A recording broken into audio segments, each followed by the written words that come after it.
As a whole, I've never been blown away by Kerblam, no pun intended, but this novel has given me more of a unique look at it. It's a pretty on-the-nose story about workers' rights and the rise of AI, which is more prevalent than ever. And the novelization doesn't do it too many favors, but it allowed me to see it in a new light. It led me to rewatch the episode and view some of the characters in slightly different perspectives, and allowed me to enjoy the episode more, which I suppose is kind of in the best way, the kind of best outcome for this, whilst it's not necessarily amazing in its own right, it helped boost my knowledge of the episode, view these characters differently and all that.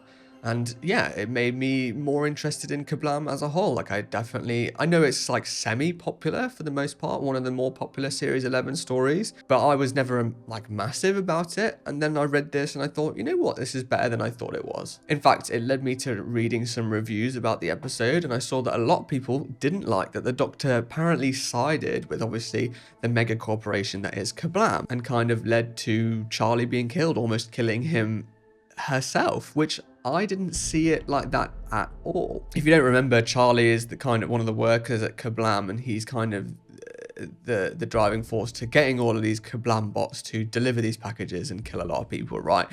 And surely that's what the Doctor had a problem with. The Doctor, I'm sure, doesn't necessarily like mega corporations, like the Doctor never has. But at the end of the day, the Doctor would rather instigate change, which is what she does, than kill millions of people. No? Like, surely that is much better. Charlie made his decision almost. All of them gave him an opportunity to change his mind and also to not be exploded. But that was his decision. The Doctor can't make people's decisions for them.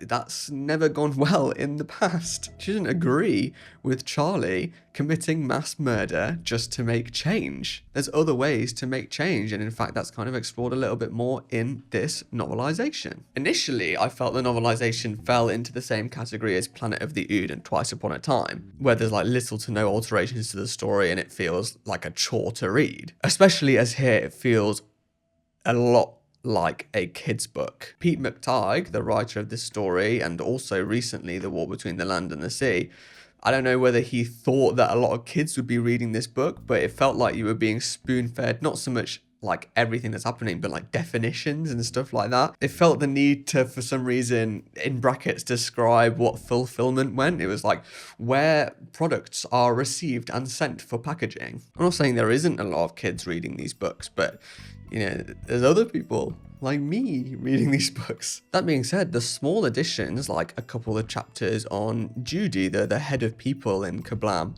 are really, really interesting. We are introduced to her parents, who her dad is very, very into the protests that are going on back home on Kandoka in terms of, robots taking their jobs and stuff like that.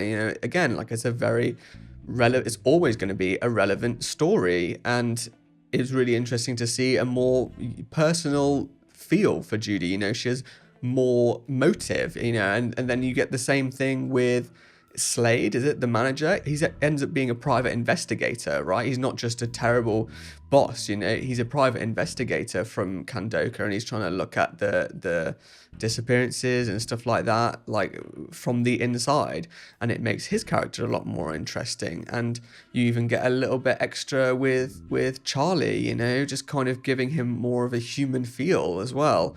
Not that I don't think you were really missing that in the episode, but yeah, it was really nice. These kind of like Judy and Slade especially, it was nice to see more detailed looks at them. And Judy, her chapter has a little cameo, or a couple cameos, from the 7th Doctor and Ace, who are there in the midst of the protests, and Judy is there and they help save Judy, but that's also the last time that she sees her father, and it kind of it gives her more reason to be, for the people. There's even a couple of literally one-page chapters, or a few one-page chapters, giving a personality to the Kerblam AI called Max, which is interesting to read, but there just wasn't a lot about it. And then even at the end, the Doctor speaks to the AI personally, which was quite interesting as well. But that's just one of the many kind of missed opportunities that I felt this novelization could have explored. You know, you could have explored more to do with Ryan's dyspraxia. You know, they literally jump around on conveyor belts, and for the most part, he does a really, really good job at it.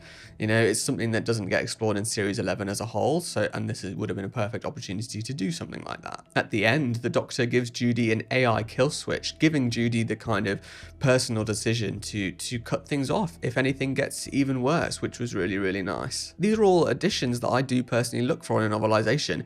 I wish it was done to a larger extent, you know, something like Dalek, which I will come back to time and time again, does this on a much larger scale. But again, like, at the very least, it allowed me to view Kerblam and the TV episode in a much more interesting light. So like I said, this novelization doesn't downgrade the story in any way, and it's a fine addition alongside it. If you take time with the characters and maybe read into their lives a little bit more yourself, you'll find that it kind of benefits the original story as a whole, but only a tiny, tiny bit. So what does that mean for this novelization? Well, it means that Are We Giving Kerblam by Pete McTighe a 6 out of 10. Which, believe me, is not too bad for some of these novelizations. So what's next? Well, it's the next story in Series 11. It's The Witchfinders by Joy Wilkinson. I really don't know. I feel like I had a similar thought with Kerblam here. Like, I've never actually been that interested in it, but maybe this will allow me to look at The Witchfinders in a much more pleasant light. You know, we'll see. But it's the next one. So I will be reading it. I will be reading it next. So look out for that one.